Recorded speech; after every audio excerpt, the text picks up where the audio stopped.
Is mi sé Emma Verling agus tá bed lean gomin sá sa scoil.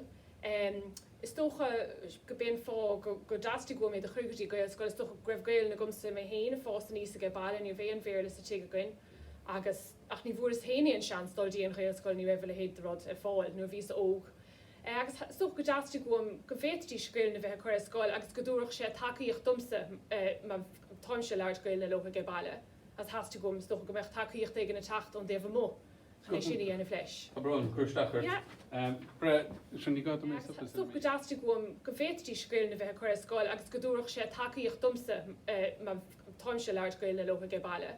As hasú gom tócha go mecht takeíocht ag na tacht an déh mó. Sinna ana fleis. So I suppose both of my children were born in England because I lived there for 10 years. And we moved back when my son was starting school, my first child. So I suppose I really wanted to try and send him to an Irish-speaking school. I had spoken English to him when we were living in England, and I think people thought I was a bit crazy doing that. But I knew that I was confident that getting a bilingual education is fantastic, and I wanted him to have that advantage, which he couldn't have done had we continued to live in England. I would have a lot to say to them because I think, and I've spoken to lots of parents over the years. I suppose my son is in 4th class now, so I've had 6 years of kind of talking to different parents about this. And I think understandably parents are worried when they send their children here because they can't remember they're Irish and they're a little bit fearful of it and they remember it was really hard and they're kind of terrified.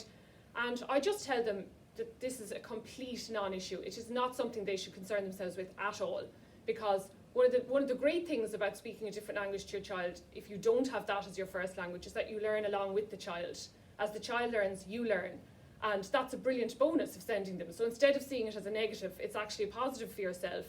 The children, if they've no word of Irish at home, it makes absolutely no difference. They pick it up the same way any child. I've spoken to children who have no Irish at home and they speak more Irish in school than my own children do, So it's really not, it's just a non-issue, a complete non-issue in my view.